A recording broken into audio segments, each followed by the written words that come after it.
Thank you. Hello, everyone. So I'm going to talk to you a little bit about a case study, but I think first it's important to understand the context of our company and where we're at and why we are making such a change.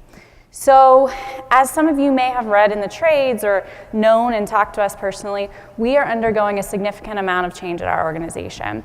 We have a new CEO there in the center at the top of this page. His name is Sean Connolly, and a new Chief Growth Officer, which is a new position to our company altogether. His role is to innovate from a product standpoint as well as from a marketing and research standpoint. These two are really pushing the bounds of what we can do as an organization and moving us forward. So a couple of the other big changes that we are undergoing as it relates to that is our actual physical location of our company. So we have been an Omaha-based company for decades, and we are moving both our Omaha and our Naperville, Illinois office to a new space in the Merchandise Mart of Chicago.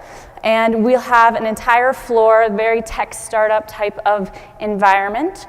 We also are focusing more and more on our brands. And that's important to understand because we actually have a significant amount of our revenue and our business in commercial foods today.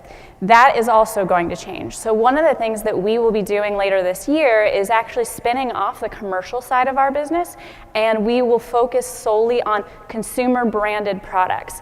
That's important to understand because that means it puts way more pressure on the actual sales and development and marketing of the branded products that we have within our portfolio. So with all of that in mind, we are changing how we go to market.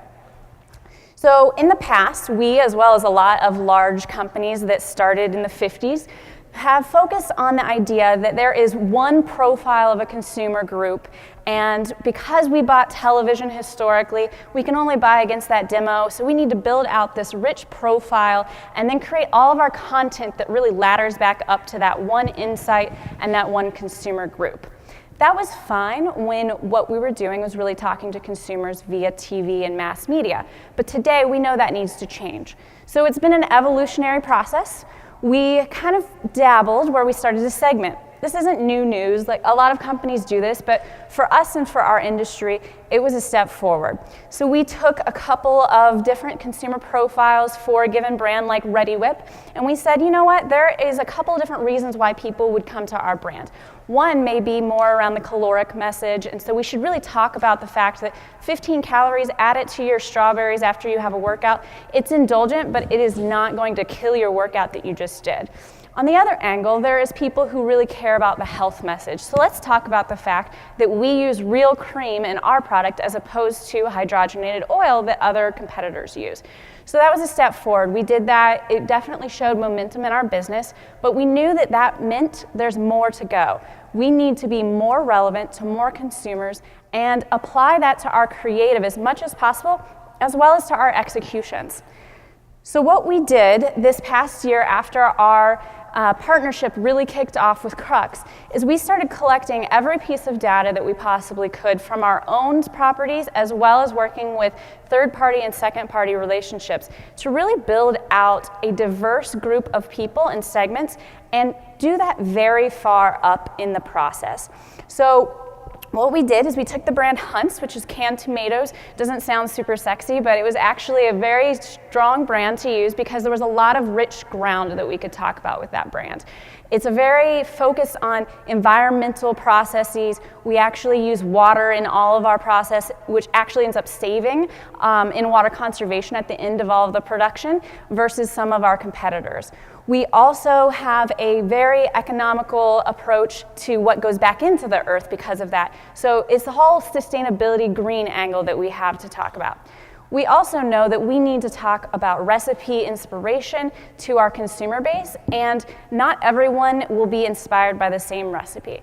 So what we did is we took all of the data that we had and we developed this is a sampling of some of the various consumer-facing messages. So we created video, as well as banner ads, as well as social content that really used all of these insights very far up front to inspire what we were saying to consumers. So when we knew that consumers really cared about health, what we talked about was the fact that we do not use chemicals in our processing. That's something that to a consumer who cares about health is very motivational. to consumers who are really more focused on sustainability and green living, and that's what they showcased. We talked about the fact that our process puts good, clean water back into the earth as opposed to chemicals. And then for all the various different recipe inspiration groups, we specifically talked about recipes that we knew would resonate better with those consumers than just having one blanket approach, which is what we had done in the past, right? You see that A/B testing and, oh, this recipe wins because there's more people that care about it, so let's just use it everywhere. We have the approach where let's see what's working with each consumer group and then amp that up. It was a very, very interesting new process for us in comparison to what we were doing in the past. And so really the key here is, well, how did that work, right? You guys may have seen some of the signs out in the lobby. So it worked for us. It increased the purchase intent for our product, and it's something that we are now rolling out across the board. So really the next step and the new frontier for us is working with partners, like publishing partners like a lot of you in the room, talking with other brands like the rest of you in the room, and really trying to get our grasp on more data to understand our consumers better up front, very early in the process, to tailor consumer messaging as well as tailor how we are talking to consumers on the right platform at the right time with all of those messages.